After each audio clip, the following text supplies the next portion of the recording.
ಮಾರ್ಗದಲ್ಲಿ ಮತ್ತೆ ಭೂಕುಸಿತ ಉಂಟಾಗಿದೆ. ಇದರಿಂದ ಪ್ರಯಾಣಿಕರ ಪರದಾಟ ಕಂಡು ಬರ್ತಾ ಇದೆ. ತ್ರಿಶಂಕು ಸ್ಥಿತಿಯಲ್ಲಿ ಆ ಭಾಗದಲ್ಲಿ ಪ್ರಯಾಣಿಕರು ಸದ್ಯ ಕಂಡು ಬರ್ತಾ ಇದ್ದಾರೆ. ಸಕಲೇಶಪುರ ತಾಲೂಕಿನ ಬಾಳ್ಳುಪೇಟೆ ಬಳಿ ಮಣ್ಣು ಕುಸಿದಿದೆ. ಹಾಸನ ಹಾಗೂ ಮಂಗಳೂರು ಮಾರ್ಗದ ರೈಲುಗಳ ಸಂಚಾರ ತಾತ್ಕಾಲಿಕವಾಗಿ ಈ ಹಿನ್ನೆಲೆಯಲ್ಲಿ ಸ್ಥಗಿತಗೊಳ್ತಾ ಇದೆ.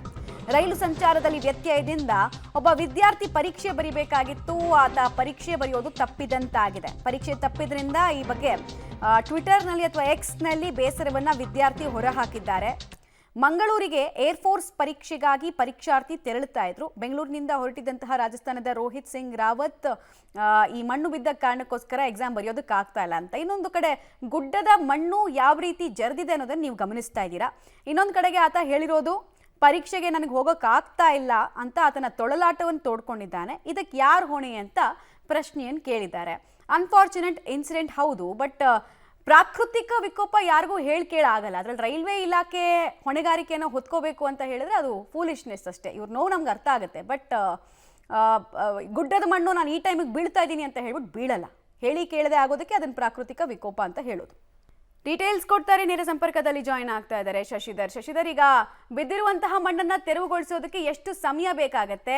ಆಮೇಲೆ ಅಲ್ಲಿರುವಂತಹ ಪ್ರಯಾಣಿಕರಿಗೆ ಏನು ಆಲ್ಟರ್ನೇಟಿವ್ ವ್ಯವಸ್ಥೆಗಳನ್ನ ಮಾಡೋ ನಿಟ್ಟಿನಲ್ಲಿ ಹೆಜ್ಜೆ ಏನಾದರೂ ಇಟ್ಟಿದ್ದಾರಾ ಅಥವಾ ಇನ್ನೂ ಒಂದಷ್ಟು ಸಮಯಗಳು ಬೇಕಾಗತ್ತಾ?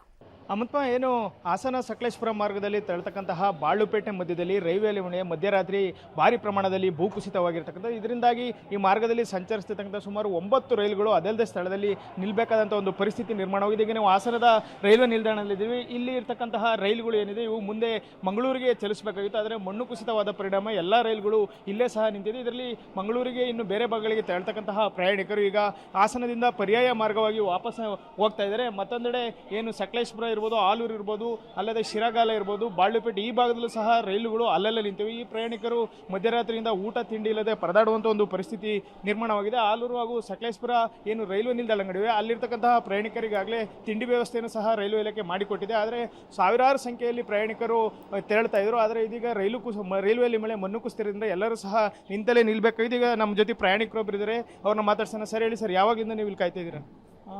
ಟ್ರೈನ್ ಈ ದಿವಸ ಬೆಳಿಗ್ಗೆ 4 ಗಂಟೆ ಸುಮಾರಿಗೆ ಹಾಸನ ಪ್ಲಾಟ್ಫಾರ್ಮಿಗೆ ಬಂದಿದೆ.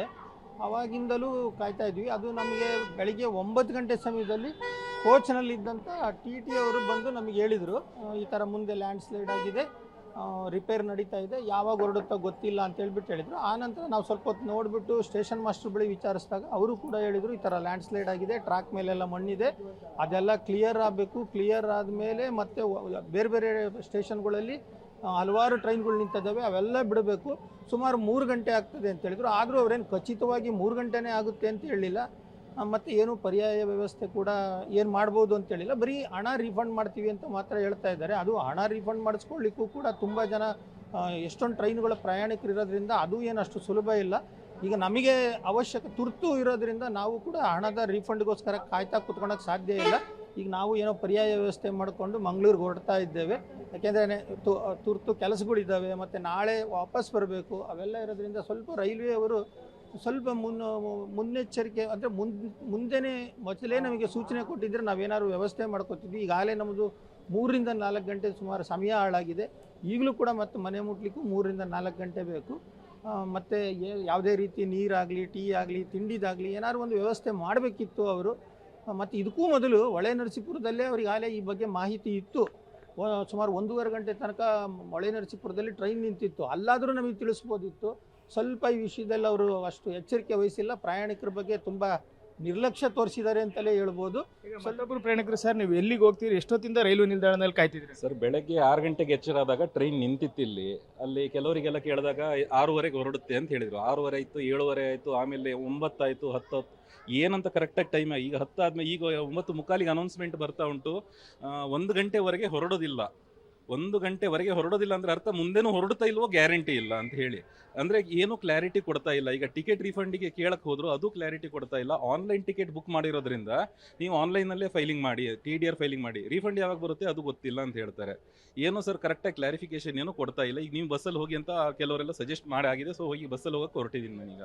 ಇದು ಪ್ರಯಾಣಿಕರು ಅನುಭವಿಸ್ತಾ ಇರ್ತಕ್ಕಂಥ ಸಮಸ್ಯೆ ಆಗಿದೆ. ಕೆಲವರು ಏನು ಎಕ್ಸಾಮ್ಗಳಿಗೆ ತೆರಳ್ತಿದ್ರು, ಕೆಲವರು ಧರ್ಮಸ್ಥಳ ಸುಬ್ರಹ್ಮಣ್ಯ ಇರ್ಬೋದು ಅಲ್ಲಿಗೂ ಸಹ ತೆರಳ್ತಾ ಇದ್ರು. ಈಗ ರೈಲುಗಳು ಇಲ್ಲದೆ ಅವರೆಲ್ಲರೂ ಸಹ ಪರದಾಡ್ತಾ ಇರ್ತಕ್ಕಂಥದ್ದು. ರಾಜಸ್ಥಾನದ ಮೂಲದ ವಿದ್ಯಾರ್ಥಿ ಒಬ್ಬರು ಸಹ ಏರ್ಫೋರ್ಸ್ ಪರೀಕ್ಷೆಗೆ ಮಂಗಳೂರಿಗೆ ತೆರಳ್ತಿದ್ರು. ಆದರೆ ಸಮಯದ ಅಭಾವವಾಗಿ ಅವರಿಗೆ ಪರೀಕ್ಷೆ ಬರ್ಲಿಕ್ಕೆ ಆಗದೆ ಅವರು ಏನು ಸೋಷಿಯಲ್ ಮೀಡಿಯಾದಲ್ಲಿ ತಮ್ಮ ನೋವನ್ನು ಹಾಗೂ ಬೇಸರವನ್ನು ಹೊರಹಾಕಿರ್ತಕ್ಕಂಥದ್ದು. ಇನ್ನು ಮಧ್ಯಾಹ್ನದವರೆಗೂ ಸಹ ಮಣ್ಣು ತೆರವು ಕಾರ್ಯಾಚರಣೆ ಮುಂದುವರೆಯಲಿದೆ. ಹಾಗಾಗಿ ಏನು ನಗರ ಪ್ರದೇಶ ಹೊರತುಪಡಿಸಿ ಎಲ್ಲೆಲ್ಲಿ ಮಧ್ಯದಲ್ಲಿ ಅಳಿ ಮೇಲೆ ಸಿಗಾಕೊಂಡಿದ್ದಾರೆ ಅವರೆಲ್ಲರೂ ಸಹ ಅದೇ ಜಾಗದಲ್ಲಿ ಇರಬೇಕಾದಂಥ ಒಂದು ಅನಿವಾರ್ಯ ಪರಿಸ್ಥಿತಿ ಎದುರಾಗಿದೆ. ಈಗಾಗಲೇ ರೈಲ್ವೆ ಇಲಾಖೆ ಅಧಿಕಾರಿಗಳು ಕೆಲವು ಪ್ರಯಾಣಿಕರಿಗೆ ಬಸ್ನಲ್ಲಿ ತೆರಳುವಂತೆ ಸೂಚನೆಯನ್ನ ನೀಡಿದ್ದಾರೆ. ಮಮತಾ, ಆಲ್ ರೈಟ್, ಧನ್ಯವಾದ ಶಶಿಧರ್ ತಮ್ಮೆಲ್ಲ ಮಾಹಿತಿಗಾಗಿ.